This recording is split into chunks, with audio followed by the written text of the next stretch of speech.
Chapter 31, Damage Control and Declarations. My mission was simple: find anything that Daphne could wear that wasn't a soaking wet, sand-encrusted evening gown. The hotel gift shop, or as they so grandly called it, the shop, seemed like my best and likely only option at this hour. But the universe, it seemed, had other plans.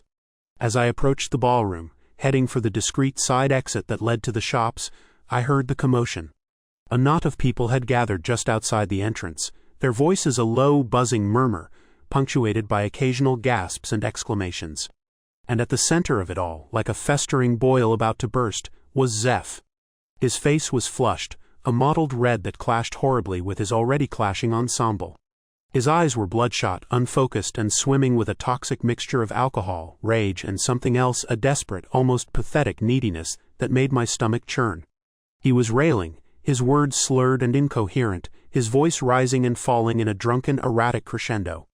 Always thought he was better than everyone else, golden boy thinks he can have anything he wants, stealing my girl. My jaw clenched. My girl. The possessiveness, the sheer audacity of it, sent a jolt of anger through me, hot and sharp. He was talking about Daphne. My Daphne. The thought of Zeph even thinking about her, of him daring to claim some kind of ownership over her, made my blood boil. I pushed my way through the crowd, my movements calm and deliberate, but my eyes, I knew, were like steel. This was not how tonight was supposed to go. This was the opposite direction. "Zeph," I said, my voice low and even, a stark contrast to his drunken ranting. "That's enough. You're drunk. Go home and sleep it off. You're embarrassing yourself." I kept my tone neutral, non-threatening, but my gaze was unwavering, a silent warning. Zeph scoffed, a derisive, ugly sound. He swayed slightly, his balance precarious. "You think you can just control me, Reyes?" he slurred, his words thick with contempt. "You think you can just take everything I want, like you always do?" "I'm not taking anything, Zeph," I said, my voice remaining steady, refusing to rise to his bait. "You're making a fool of yourself. And you're disrespecting Daphne, which I won't tolerate." That was the crux of it. The disrespect. The threat, however veiled, however pathetic, to the woman I cared about deeply. Zeph lunged at me then, a clumsy, incoordinated attack, the lunge of a wounded animal. It was almost laughable, pathetic.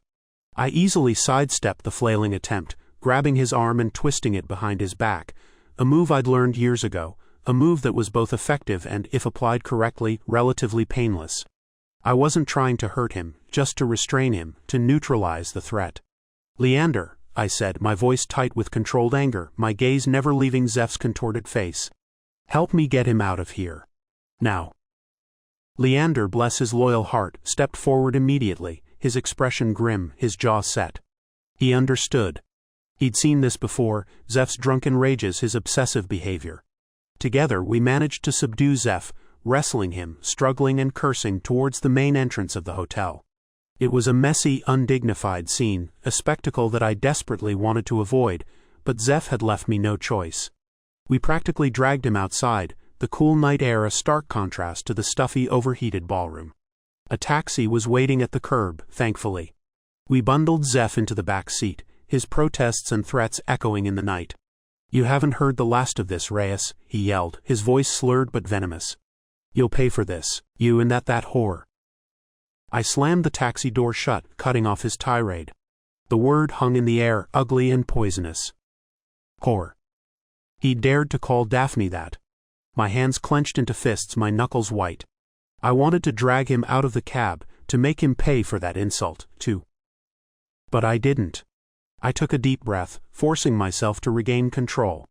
Violence wouldn't solve anything. It would only make things worse.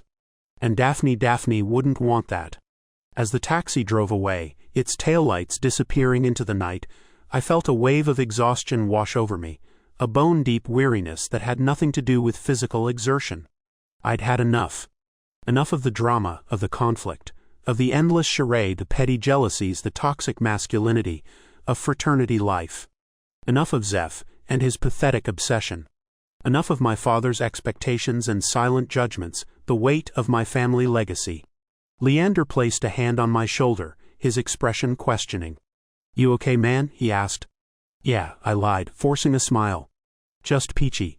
I should get back inside, Leander said, glancing towards the hotel entrance. Damage control. See if I can smooth things over with whoever saw that little display, he grimaced. It's going to be a long night. I am assuming you're not coming back to the gala. No, I am not, but thanks for handling things, I said, genuinely grateful for his support, his friendship.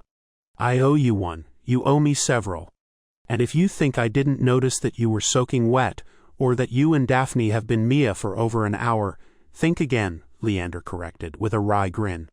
But we'll settle up later. Go back to your girl. He gave me one last, searching look, then turned and headed back inside, leaving me alone in the cool night air, the sound of the waves a constant, relentless reminder of the storm that was brewing. Dealing with Zeph had been like wrestling a greased pig, messy, frustrating, and ultimately pointless. The guy was beyond reason, fueled by cheap beer, wounded pride, and a toxic, obsessive infatuation with Daphne that bordered on pathological. I'd managed to get him into a cab with Leander's help, but not before he'd spewed his venom, not before he'd tainted the night, not before he'd planted seeds of doubt and fear in my mind. I took a deep breath, trying to gather my thoughts, to formulate a plan. The hotel gift shop. Daphne needed clothes. I needed to get back to her, to explain, to apologize, to figure out what the hell we were going to do. I started walking, my pace quickening, my mind racing. The shop was a brightly lit oasis of overpriced necessities, a jarring contrast to the darkness and turmoil outside. I quickly scanned the shelves, my eyes searching for anything that might remotely resemble clothing. Toothbrushes, toothpaste, shampoo, aspirin, nothing. Then I spotted it. A small rack tucked away in a corner, displaying a meager selection of hotel-branded merchandise. T-shirts, sweatshirts, sweatpants. Not exactly haute couture, but it would have to do. I grabbed a t-shirt, oversized, thankfully, with the hotel logo emblazoned across the front, and a pair of gray sweatpants. I also grabbed a ridiculously overpriced bottle of water and a small bag of chips, figuring she might be hungry, or at least thirsty, after everything. As I paid for the items, the cashier, a bored-looking teenager, gave me a curious glance. I could only imagine what she was thinking. Disheveled, soaking wet fraternity guy, buying oversized clothes at midnight, the story practically wrote itself. I hurried towards the elevator, my heart pounding in my chest. I needed to see Daphne. I needed to hold her. I needed to make